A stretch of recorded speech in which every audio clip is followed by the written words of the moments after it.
اب ہم سیکھیں گے کہ ایک جملے کی جو نفی ہے وہ کس طرح کی جاتی ہے، مطلب ایک جملے کا نیگیٹو کس طرح سے بنایا جاتا ہے۔ اس کے لیے دو ورڈز جو ہے وہ استعمال ہوتے ہیں جو آپ کے سیکھنا ضروری ہیں، ایک ہے نشت اور ایک ہے کھائن۔ کانٹیکس کو دیکھتے ہوئے دونوں لفظ استعمال ہوتے ہیں، ہم دیکھیں گے کہ کس طرح۔ نشت کا مطلب ہوتا ہے نہیں اور کھائن کا مطلب عام طور پہ ہوتا ہے نہیں ہے، لیکن دونوں انٹرچینجیبلی استعمال ہوتے ہیں۔ جملے جب ہم سیکھتے جاتے ہیں ہمیں پتہ لگتا ہے کہ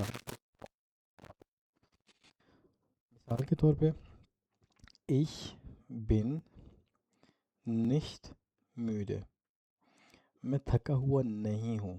اب یہ آلریڈی نفی جملہ ہے، ہم اگر اس کا پازیٹیو سوچیں یہ کس جملے کا نیگیٹو ہوا ہے، اس طرح سے ہم پریکٹس کر سکتے ہیں۔ آپ اس کا پازیٹیو سوچیں کہ یہ کس جملے سے چینج ہو کے اس کی نفی کی گئی ہے۔ اگر آپ سوچیں تو یہ اصل جملہ جو ہے وہ ہے میں تھکا ہوا ہوں۔ تو اگر تھوڑا سا غور کیا جائے تو بہت ایزی ہے اس نیگیٹو جملے سے اس کے اصل جملے کے اوپر آنا اور اس کی ڈوئچ بنانا۔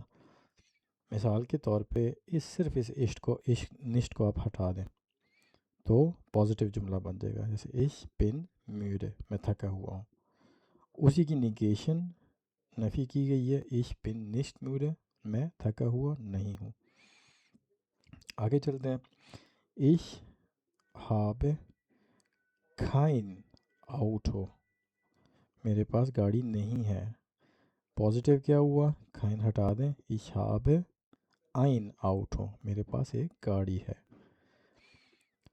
آگے چلتے ہیں، das ist nicht teuer، یہ مہنگا نہیں ہے۔ teuer کہتے ہیں مہنگے کو، nicht نہیں کو۔ ist جو ہے وہ زائن کی فارم ہے جو کہ زائن نہیں ہے، اس کی پازیٹیو فارم کیا ہوگی، صرف نشت کو ہٹا دیں، das ist teuer، یہ مہنگا ہے۔